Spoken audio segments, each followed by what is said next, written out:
우리가 앞에서 살펴보았던 히브리서 11장, 소위 믿음장은 수많은 선진들의 믿음의 증거를 말씀해 주었습니다. 그래서 12장에서는 믿음으로 예수님을 바라볼 것을 말씀하고 있습니다. 이때 무엇보다도 필요한 것은 인내라고 하였습니다.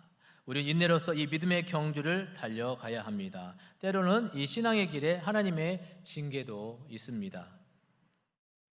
지난 시간에 함께 살펴본 것처럼 비록 징계는 즐거운 일이 아니지만 이를 참고 인내하여 연단과 훈련을 받으면 의와 평강의 열매를 맺을 것이고 온전한 믿음의 사람으로 굳게 서게 됨을 함께 살펴보았습니다.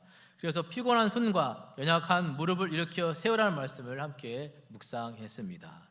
이어서 오늘 본문은 하나님의 은혜를 잃어버리고 거역한 자들에 대한 경고로 은혜에 합당한 삶을 살 것을 우리에게 교훈합니다. 자, 슬라이드 하나 열어주시고요. 자, 여러분 사자성어 중에 질한지실이라는 사자성어가 있습니다. 여러분 들어보셨죠? 자, 질한지실, 이 말은 향기 나는 지초와 난초가 있는 방이라는 뜻입니다. 그래서 선한 사람과 함께하는 것은 좋은 향기가 나는 난초가 있는 방 안에 들어가는 것처럼 온 방 안이 향기로 가득하다는 비유적인 표현입니다.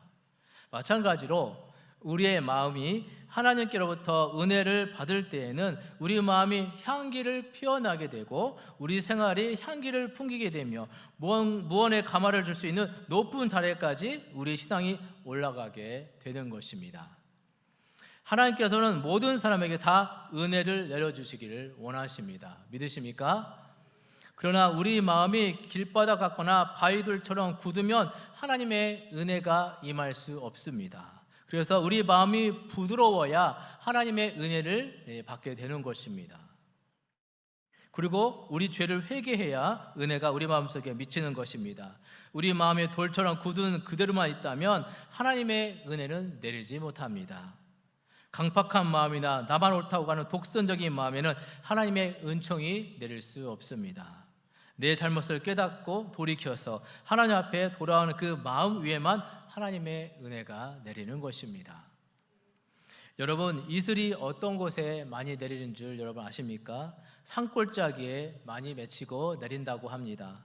깊은 골짜기에 들어가면 들어갈수록 산 꼭대기보다 이슬이 더 많이 맺히고 많이 내린다고 합니다. 마찬가지로 은혜는 높은 곳보다 낮은 곳으로 골짜기 같은 낮은 마음 깊은 곳에 임하는 것입니다. 결국 은혜로운 삶을 살기 위해서 우리 자신의 내면의 깊은 곳까지 잘 살펴야 한다는 것입니다. 자, 오늘 본문 15절을 보시면 너희 하나님 은혜에 이르지 못하는 자가 없도록 하고 라고 말씀하고 있습니다. 이 말씀을 보면 하나님의 은혜를 받고도 그 은혜에 이르지 못하는 자가 있다는 것입니다. 이처럼 히브리서 기자는 하나님의 값진 선물인 이 은혜를 거역한 자들에 대한 경고의 말씀을 하고 있는 것입니다. 그래서 자신을 돌아보아 내가 하나님께서 베푸신 놀라운 은혜에서 벗어나 있지는 않은지 너희 자신을 살펴보라 라고 말씀하고 있는 것입니다. 혹 매일의 삶 가운데 내가 하나님의 은혜에 대해서 거절하거나 믿지 않거나 혹은 가볍게 여기는 마음으로 인해서 십자가 부활의 복음에서 비롯된 하나님의 은혜를 자신에서 포기하고 있지 않은지 살펴보라는 것입니다.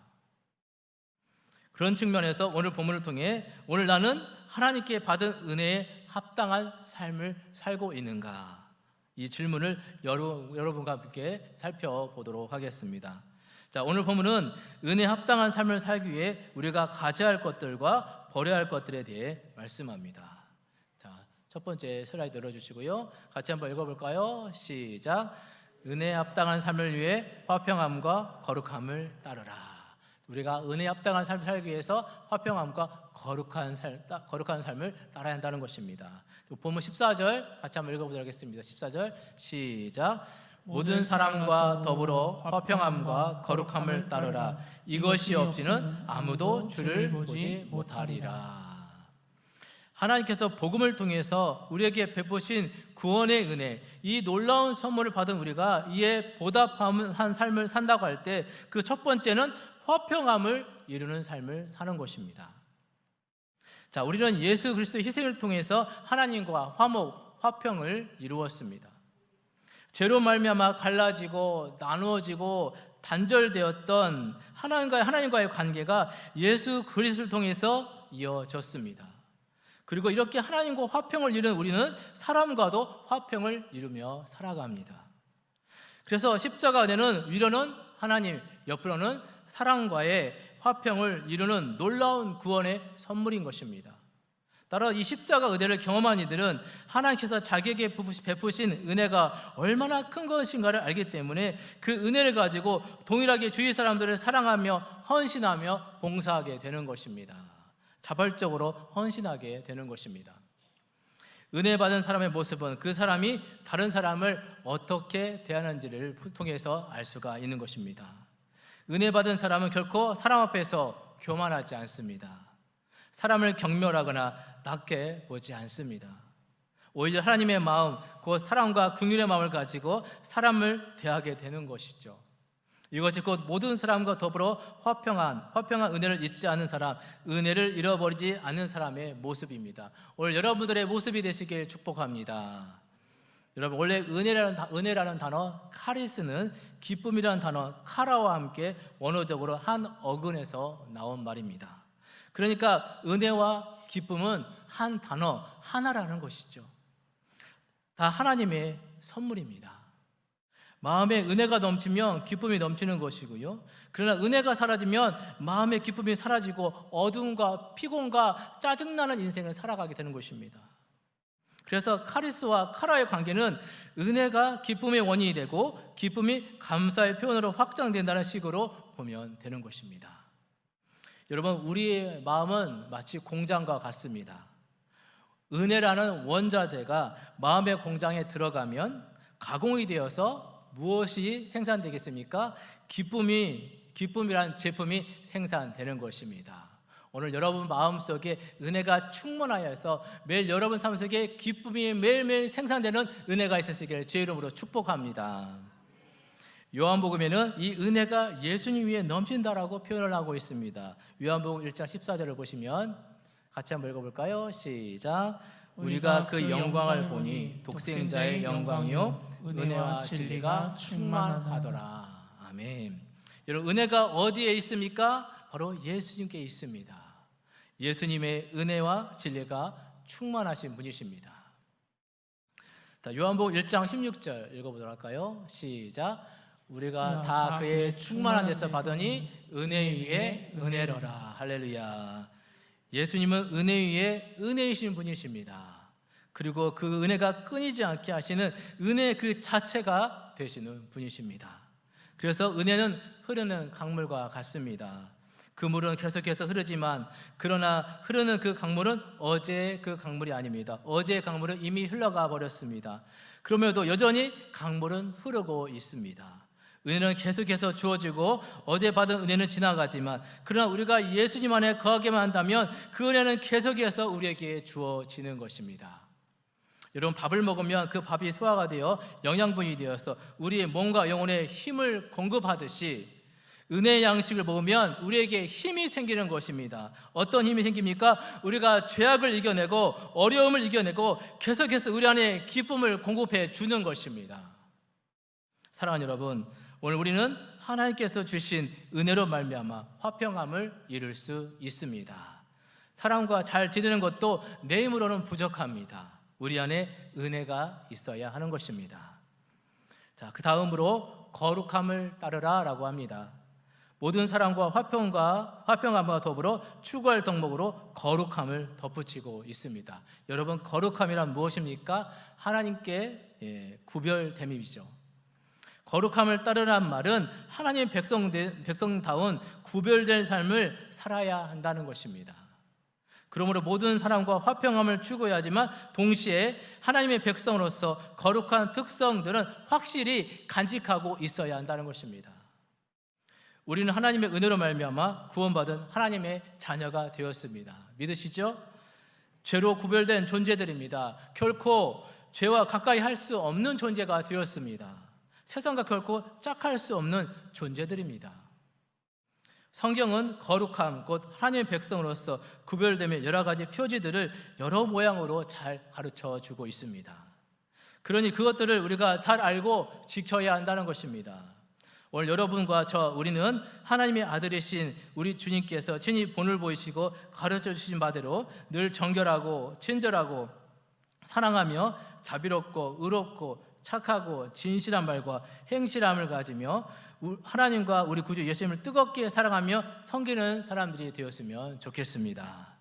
그래서 우리의 거룩함을 잘 지켜 세상의 소금으로 짠맛을 잃지 아니하므로 하나님의 영광을 드러내며 세상의 부패를 막아내고 그리스도의 향기를 날리는 믿음의 권속들이 되시기를 주의 이름으로 축복합니다.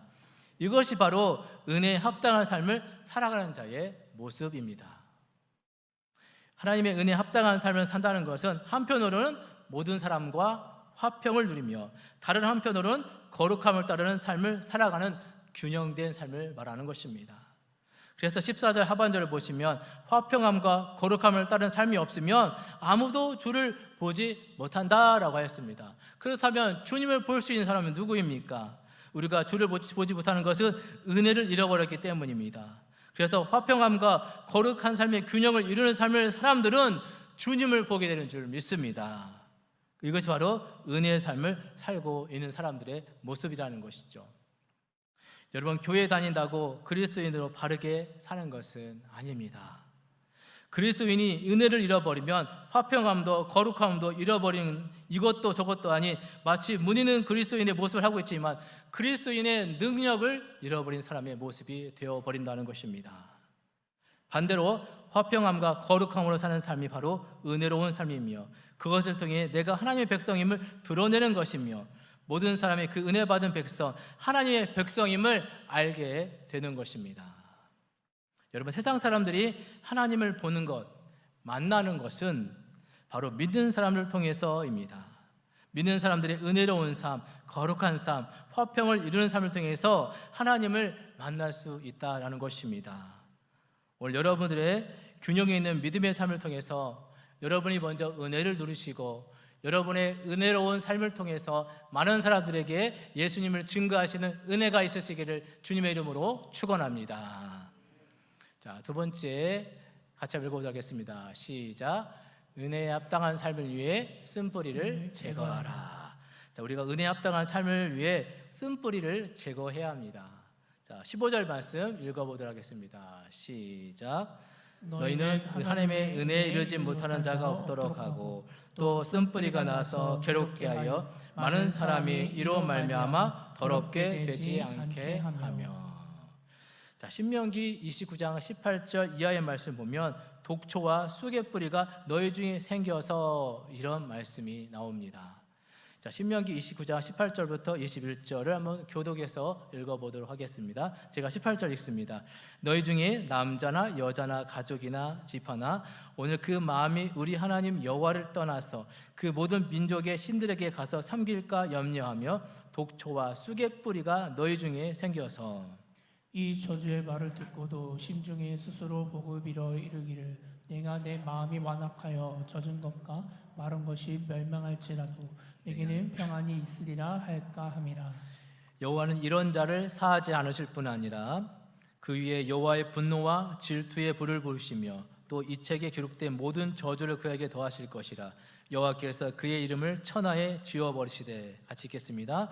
여호와께서 곧 이스라엘 모든 지파 중에서 그를 구별하시고 이 율법책에 기록된 모든 언약의 저주대로 그에게 화를 더하시리라. 아멘. 자, 읽었던 29장 앞장 28장을 보면 순종에 대한 축복과 불순종에 대한 저주에 대한 말씀이 나옵니다. 순종하면 들어와도 복을 받고 나가도 복을 받을 것이다. 반면 불순종하면 들어와도 저주를 받고 나가도 저주를 받을 것이다. 그리고 29장 16절부터 28절까지는 이스라엘 백성들이 여호와 언약을 저버리고 배교하여 다른 신들을 섬길 때 임하게 될 저주에 대한 경고의 말씀이 있습니다. 여기에 오늘 본문의 쓴뿌리, 즉 독초와 쑥의 뿌리가 언급되고 있습니다. 하나님을 떠나 모든 민족의 신을 섬기면서도 그 마음에 독초와 쑥의 뿌리가 생겨서 저주의 말씀을 듣고도 마음이 강팍하게 되어서 스스로 이루하기를 평안하리라 할까 염려한다는 내용입니다. 즉 하나님을 떠나 우상 숭배를 하면서도 별 문제가 없다, 저주가 임하지 않을 것이다, 평안할 것이다 하면서 스스로 위로하는 불신앙의 모습에 대해 말하고 있는데, 이것이 바로 그 마음의 쓴뿌리를 때문이다라는 것입니다. 그런데 이러한 불신앙, 불순종의 완고하고 광폭한 마음이 공동체를 오염시킬 수 있다는 것입니다. 우상 숭배라는 것이 무엇입니까? 자기의 유익을 위하여 하나님을 자신이 이용하는 것을 우상 숭배라고 합니다. 교회를 다니면서도 순종과 희생과 자기 부정은 없고 불순종과 자기 주장과 자기 유익만 추구하는 신앙의 모습이 있다면 이것이 바로 신앙을 자기 유익을 위한 도구로 사용하고 있는 것입니다. 이렇게 되면 언제든지 자기의 유익이 없다면 말씀을 떠날 수 있는 것이고 배교할 수 있다는 것이죠. 당시에 은혜를 받았음에도 불구하고 그 은혜를 잃어버려 이러한 배교라는 사람들이 생겨났고 이들이 공동체를 오염시키고 있었던 것입니다. 이런 이들이 바로 예수님께서 말씀하시는 가라지라는 것입니다. 이런 모습에 대한 강력한 경고의 말씀인 것입니다. 이렇게 경고하는 이유는 이런 강팍한 쓴 뿌리가 공동체, 즉 교회의 다른 지체들에게까지 영향을 끼치기 때문입니다. 교회 안에 자기 이기주의가 가득하게 된다면 온전한 공동체를 이룰 수 없습니다. 독초, 쑥의 쓴 뿌리와 같은 가라지 신앙을 가진 사람들, 신앙의 이름으로 위장하고 숨어있는 거짓 신앙이들의 모습, 그런 신앙의 행태에 대한 강력한 경고의 말씀인 것입니다. 이것이 은혜로운 공동체를 병들게 합니다. 이런 모습이 은혜로운 사람을 병들게 합니다.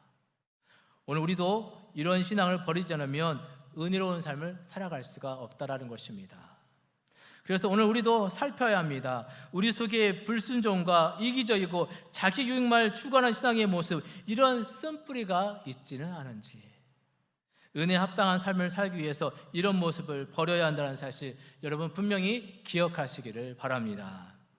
여러분, 종말이 다가올수록, 그리스도의 재림이 가까워질수록 하나님의 자녀로서 자기 자신을 흠없게 보존하라는 그리스도인들을 하나님께서 찾고 또 찾고 계십니다. 야고보서 1장 27절을 보시면 같이 한번 읽어볼까요? 시작. 하나님 아버지 앞에서 정결하고 더러움이 없는 경건은 곧 고아와 과부를 그 환난 중에 돌보고 또 자기를 지켜 세속에 물들지 않는 것이 그것이니라. 오늘 여러분과 저 우리 모두는 우리의 유익만을 구하지 않길 소망합니다. 이것을 보면 그것이 곧 쓴뿌리가 되는 것입니다. 오늘 우리는 타인을 위해 살았으면 좋겠습니다. 타인을 위해 기도하시는 여러분들이 되시기를 바랍니다. 타인에게 나누어주는 삶을 사시길 축복합니다.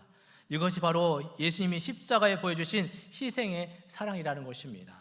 이런 은혜를 우리가 받았습니다. 예수님의 희생의 사랑을 본받아 은혜에 합당한 삶을 살아가시는 여러분들이 다 되시기를 주님의 이름으로 축원합니다. 자, 세 번째 같이 읽도록 하겠습니다. 시작. 은혜에 합당한 삶을 위해 망령된 모습을 버려라. 우리가 은혜에 합당한 삶을 살기 위해서 망령된 모습을 버려야 한다는 것입니다. 본문 16절 같이 한번 읽도록 하겠습니다. 시작. 음행하는 자와 혹 한 그릇 음식을 위하여 장자의 명분을 판 에서와 같이 망령된 자가 없도록 살피라. 음행하는 자, 곧 한 그릇 음식을 위하여 장자의 명분을 판 에서를 망령된 자로 부르고 있습니다. 음행한 자와 망령된 자는 거룩하지 못한 자, 세속적인 자를 말하는 것입니다. 즉 세상 가치를 따라 사는 자를 말합니다. 에서는 장자의 명분을 팥죽 한 그릇에 팔아버렸습니다. 장자의 명분, 장자의 축복이 얼마나 큰 것인가에 대한 이해가 전혀 없었던 것입니다. 단순히 장자이냐 아니냐 문제가 아니라 하나님께서 베푸신 복, 영적인 축복이 얼마나 큰 것인가에 대한 이해가 전혀 없었다는 것이며 그것의 소중함을 전혀 알지 못했던 것입니다. 하나님의 축복을 팥죽 한 그릇 가치보다 못한 것으로 여겼다는 것입니다. 이 사람은 현세적이며 물질적인 것을 위해서 하늘의 참 복을 무가치한 것으로 여기고 내던져 버리는 자의 대표적인 모델이 바로 에서인 것입니다. 이 모습은 바로 불신앙적인 모습인 것이죠. 오늘 본문의 히브리서 기록 당시에도 이런 자들이 있었다는 것입니다. 세상적인 욕망, 육적인 욕망 때문에 하나님께로부터 받은 놀라운 은혜의 삶을 버린 이들이 있었습니다. 이런 배교자들이 있었다는 것이죠. 히브리서 기자는 이들에 대해서 망령대자로 부르고 있습니다. 혹 우리 속에도 이런 모습이 있지 않은지 살펴보아야 한다는 것입니다. 성경에는 이런 인물들이 많이 나오고 있죠. 눈에 보기에 에덴 군사 같은 비옥한 땅, 풍족한 땅을 선택했던 롯이 그랬습니다. 롯이 선택한 땅은 소돔 땅이었습니다. 그곳 사람들은 성적으로 너무나 타락해서 남녀 관계로 만족하지 못하고 남자가 남자를, 여자가 여자를 취하는 음란한 땅이었습니다. 하나님의 뜻과는 상관없이 눈에 보기에, 육신에 보기에 아름다운 딸을 선택한 롯은 결국 엄청난 비극을 경험하게 됩니다. 태어날 때부터 하나님의 사람으로 들여졌던 나셀인 삼손이 그렇습니다. 그런 이스라엘 사사로서 쓰임받은 능력의 사람이었습니다. 그러나 블레셋 여인 들릴라를 사랑하여 자신의 힘의 비밀을 말해버리고 결국 머리카락이 잘려서 힘을 잃어버리고 눈이 뽑히고 진승처럼 맷돌을 돌리는 신세가 되고 말았습니다. 삼손에게 머리카락은 그 자체의 능력이 아니라 그것은 하나님께 선택받아 하나님께 쓰임받은 하나님의 사람이라는 증거였습니다. 그러나 그 비밀을 세속적인 욕망, 사랑 때문에 버린 것입니다. 다윗과 같은 위대한 왕도 평화로운 시대에 나태해지고 영적으로 느슨해지니 육신의 욕망을 이기지 못하고 밧세바를 간음하게 되었습니다. 결국 이 일로 다윗 가정에 얼마나 큰 비극들이 일어나는지 우리는 성경을 통해서 보게 되죠. 초대교회 아나니아 삽비라는 자신들의 욕심도 채우고 교회의 얼굴도 알리는 두 가지 마음을 품고 거룩한 교회를 속였다가 결국 부부가 죽게 되는 비극을 맞게 되었습니다. 모두 다 세속적이고 육신적인 욕망 때문에 하나님의 은혜를 가볍게 여기고 버렸다가 당하는 비극들이었습니다. 우리 가운데도 이런 것들이 얼마든지 있다라는 사실입니다. 오늘날에도 한때 거룩하고 아름다웠던 교회 공동체가 세속적이고 부패함으로 거룩하지 못한 공동체로 변질되는 모습을 보기도 합니다. 오늘 우리 자신도 한때 순수하기 그지없는 믿음의 모습이었으나 지금 좋은 것이 여기며 교묘하게 하나님의 것과 세속적인 것을 섞여서 혼합시키는 망령된 모습들이 있을 수 있다는 것이죠. 그렇기 때문에 우리 내면 깊은 곳까지 우리가 살펴볼 수 있어야 한다는 것입니다. 이런 망령된 것들 우리 안에 있게 되면 은혜가 은혜되지 못하는 것입니다. 은혜가 값싼 세속적인 기복주의로 변질되고 마는 것입니다. 그렇기 때문에 이런 망령된 것, 망령된 마음의 상태를 벗어버려야 할 것입니다. 그리고 온전히 주님만을 바라보아야 합니다. 그런 삶이 은혜에 합당한 삶의 모습임을 우리에게 말씀하고 있습니다. 사랑하는 여러분, 이제 말씀을 맺습니다. 오늘 말씀을 통해 예수님의 대속으로 받은 은혜를 입은 그리스도인으로서 은혜에 합당한 삶을 살기 위해 우리가 어떻게 살아야 할지 함께 살펴보았습니다. 이를 위해 하나님과 이웃과 화평함을 이루고 거룩함을 따르라 하였습니다. 우리의 쓴뿌리를 제거해야 합니다. 망령된 것을 버려야 합니다. 이를 위해 우리는 영적으로 늘 깨어 있어야 할 것입니다. 오늘 여러분들의 삶 속에 받은 은혜를 잘 간직해서 은혜 받은 여러분들의 삶을 통해 이 은혜를 흘려보내시는 복된 여러분들의 삶이 되시기를 주님의 이름으로 축원합니다. 기도하시겠습니다. 하나님 아버지, 은혜와 사랑을 감사드립니다. 오늘 말씀을 통해 신앙의 경주를 함에 있어